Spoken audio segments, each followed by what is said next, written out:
free SHS policy is under implementation and is going creditably. The implementation process of free SHS is going as planned, is going as expected, yielding results, and we are monitoring the implementation every step of the way.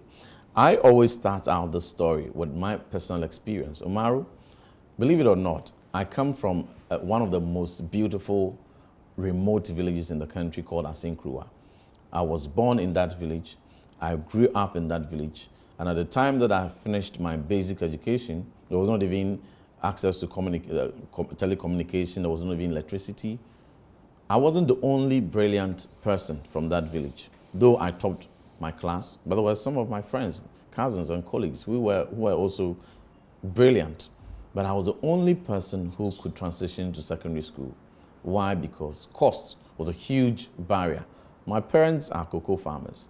And as farmers, we go to the farm and try to make ends meet on subsistence level. And that is pretty much how the whole community existed. And so going to SHS was a real struggle for most households.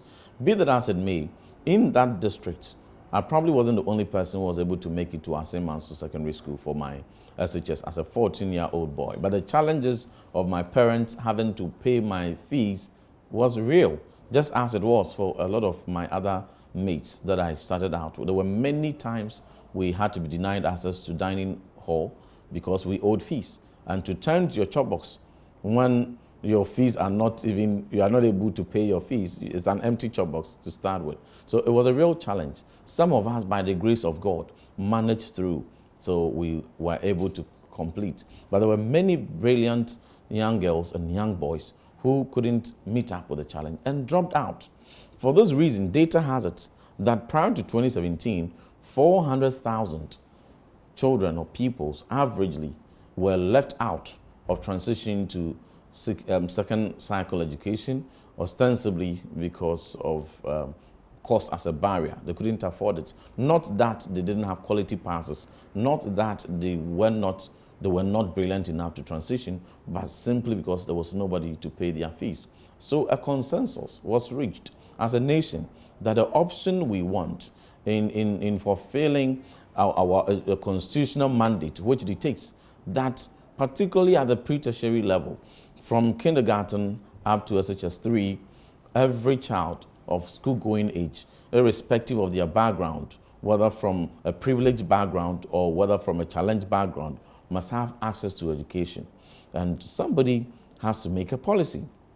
Somebody, even in the midst of the challenging times, had to make a bold, visionary decision to grant access to 400,000 people to join the nominal 800,000 enrollment that we had.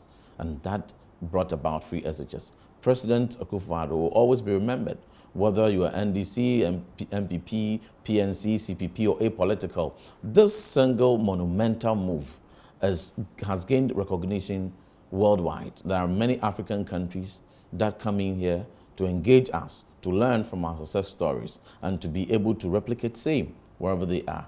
Now, the bigger picture is this. Today, we might not see the impact of free SHS, but in the next 10 years, in the next 20 years, in the next 30 years, when our human capital index has improved from the current 0.44 to, let's say, the 0.88 as South Korea, Japan, and Singapore and such countries, Malaysia and some other countries, Vietnam, other countries of similar characteristics and stature some 30 years back, we would now come to appreciate that bold step.